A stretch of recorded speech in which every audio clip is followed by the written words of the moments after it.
और बड़ी खबर आ रही है राजधानी दिल्ली के लिए 5 अगस्त तक बारिश का अलर्ट जारी किया गया है। मौसम विभाग ने यह अलर्ट जारी किया है। दिल्ली के लोगों के लिए एडवाइजरी जारी की गई है। जरूरत पड़ने पर ही घर से बाहर निकले लोग, ये कहा गया है। तो बड़ी खबर इस वक्त हम आपको बता रहे हैं, मौसम विभाग ने दिल्ली के लिए अलर्ट जारी किया। अगले 24 घंटे भारी बारिश हो सकती है। दिल्ली के कई इलाकों में भारी बारिश की वजह से जलजमाव जैसी स्थिति भी पैदा हुई है और कल दिल्ली एनसीआर में जबरदस्त बारिश हुई है। तूफान के साथ भारी बारिश हुई है। कई घंटों तक ये बारिश दर्ज की गई है और इसके बाद दिल्ली के कई इलाकों की पोल भी खुल चुकी है। दिल्ली में जो व्यवस्थाएं हैं वो एक बार फिर से कितनी लचर हैं, ये इन तस्वीरों को देख करके समझा जा सकता है। और आने वाले कुछ दिन मुश्किलों भरे ही रहेंगे, ये साफ हो चुका है, क्योंकि मौसम विभाग ने अगले 5 दिनों के लिए बारिश का अलर्ट जारी किया है। 5 अगस्त तक भारी बारिश होगी। एडवाइजरी जारी की गई है। कहा गया है कि बहुत ज्यादा जरूरत है तो ही आप घर से बाहर निकलें, और अगर आप बाहर निकल रहे हैं तो पब्लिक ट्रांसपोर्ट का आप इस्तेमाल कर सकते हैं, क्योंकि भारी बारिश की वजह से जो जल जमाव हुआ है उसकी वजह से ट्रैफिक की स्थितियां देखने को मिल रही है। एमसीडी की कोशिश है कि जहां पानी भरा हुआ है उस पानी को निकाला जा सके। तो तस्वीरें अलग अलग जगह की आ रही हैं और कल पूरे उत्तर भारत में भारी बारिश हुई है। हमारे 2 सहयोगी हमारे साथ जुड़ चुके हैं। दिल्ली के आईटीओ से राहुल मिश्रा हमारे साथ हैं और लखनऊ से हमारे साथ नीतीश जुड़ चुके हैं। अब अगर बात की जाए राहुल दिल्ली की, तो दिल्ली के लिए जो एडवाइजरी जारी की गई है, पहले दिन जो भारी बरसात हुई है उसके बाद क्या स्थिति है, तस्वीरें दिखाएं और बताएं। चंदन, क्योंकि मैं इस समय आईटीओ पर मौजूद हूं और कल जिस तरीके से बरसात हुई और चारों तरफ जलभराव देखने को मिला था, चाहे वो राजेंद्र नगर हो, आईटीओ हो या तमाम अलग अलग जगहों पर देखा जाए, लेकिन अभी आईटीओ का मैं आपको नज़ारा जरूर दिखा दूंगा कि इस समय तकरीबन 5 से 6 घंटे पहले बारिश हुई थी। उसके बाद भी अभी यहाँ पर जलभराव देखने को मिल रहा है। पूरी तरीके से जो रास्ता आप आईटीओ से होते हुए सचिवालय की तरफ जाते हैं उस रास्ते में पानी भरा हुआ है। यहाँ क्योंकि अब से थोड़ी देर बाद यहाँ पीक आवर्स है और यहाँ तमाम ऑफिसेज हैं, यहाँ अमूमन यहाँ पर जाम लगता है, लेकिन अब जिस तरीके से आप देख सकते हैं कि घुटनों तक पानी भरा हुआ है और गाड़ियाँ एक साइड से चल रही हैं, तो यहाँ पर जाम की स्थिति देखने को मिल सकती है। लोगों को परेशानियों का सामना करना पड़ सकता है। अब यहाँ क्योंकि जाम की स्थितियां देखने को मिल सकती हैं और भी ज्यादा, ऐसे में लोगों के लिए एडवाइजरी भी जारी की गई, क्योंकि 5 अगस्त तक भारी बारिश का अलर्ट दिल्ली में जारी किया गया है। नीतीश भी हमारे साथ लगातार जुड़े हुए हैं। नीतीश लखनऊ से हमें लगातार अपडेट दे रहे हैं। नीतीश, लखनऊ में हमने देखा कई सड़कों पर पानी भरा हुआ था, हुड़दंग की तस्वीरें भी सामने आई थी। अभी क्या स्थितियां हैं और क्या एडवाइजरी लोगों के लिए जारी की गई है?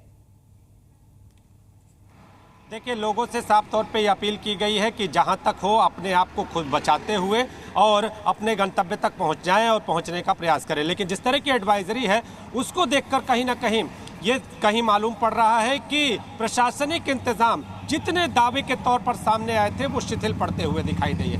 मात्र 1 से 1.5 घंटे की बारिश, अगर कल का अगर हम दृश्य बता दें आपको, तो 1 से 1.5 घंटे की बारिश होती है और उस बारिश के बाद पूरा लखनऊ एक तरह से यूं कहें कि जो मुख्य सड़कें हैं, विधानसभा है, हर तरफ आपको तालाब जैसी स्थिति दिखाई दी है। 10-90 चौराहे से मात्र आधा किलोमीटर की दूरी पर वो स्थिति थी कि आप देख सकते थे कि पूरी तरह से पानी ही पानी था और वहां पर जो हुड़दंगी थे वो हुड़दंग करते हुए नजर आए। ठीक है, बिल्कुल, हुड़दंगी कल हुड़दंग करते हुए नजर आए थे और निश्चित तौर पर अभी जो है आने वाले दिन काफी मुश्किलों भरे हो सकते हैं। और कल हमने देखा था कि किस तरह से विधानसभा में भी जलभराव हो गया था। जी हमारे 2 सहयोगी और भी हमारे साथ जुड़े हुए हैं। रामानुज हमारे साथ देहरादून से जुड़ गए हैं, साथ ही साथ देवेश हैं जो कि आईटी मिंटो ब्रिज के पास हैं, वो कुख्यात ब्रिज जो हर साल बाढ़ दिल्ली में बारिश में डूबता है। फिलहाल रामानुज, अगर बात की जाए देहरादून की, तो देहरादून और उत्तराखंड के बाकी इलाकों के लिए किस तरह का अलर्ट जारी किया गया है?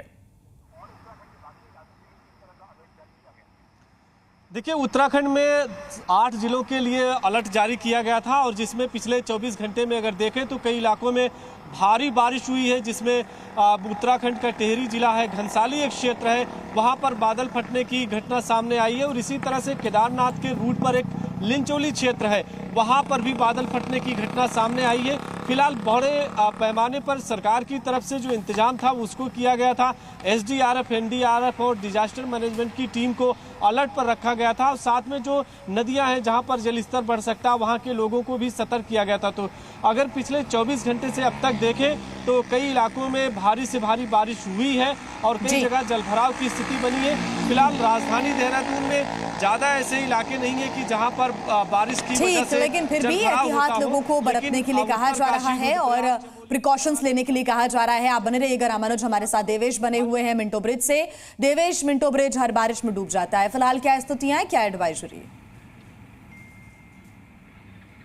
देखिए, फिलहाल हम आईजी स्टेडियम के पास है और तस्वीरों के जरिए आपको दिखा देते हैं कि किस तरह की परेशानी लोगों को झेलनी पड़ रही है देर रात हुई बारिश के बाद। हालांकि मौसम विभाग ने आज रेड अलर्ट जारी किया होगा, तो अब आपको तस्वीरें दिखा देते हैं कि तमाम जो लोग हैं, जो ट्रैफिक है वो एक साइड से होता हुआ गुजर रहा है, क्योंकि ये आईजी स्टेडियम के पास की तस्वीरें हैं और ऐसी तस्वीरें आपको दिल्ली के अलग अलग इलाकों से नज़र आ रही होगी। इस तरह की जो परेशानी है दिल्ली वासियों को झेलनी पड़ती है जब भी दिल्ली में बारिश होती है, तो इस तरह की जो तस्वीरें हैं वो सामने आती है। और सरकार हालांकि ये लगातार दावा करती है कि वाटर लॉगिंग की समस्या नहीं होगी, लेकिन इसके विपरीत इस तरह की जो परेशानी है लोगों को वो झेलनी पड़ती है। आपको दिखा देते हैं कि जो गाड़ियां हैं वो एक साइड से होती हुई गुजर रही है, क्योंकि दूसरी तरफ भारी मात्रा में जलभराव है। अगर उधर से गाड़ियां जो गुजरेंगी वो डूब जाएंगी, तो एक साइड से सेफ्टी के तौर पर जो तमाम गाड़ियां हैं वो निकल रही है।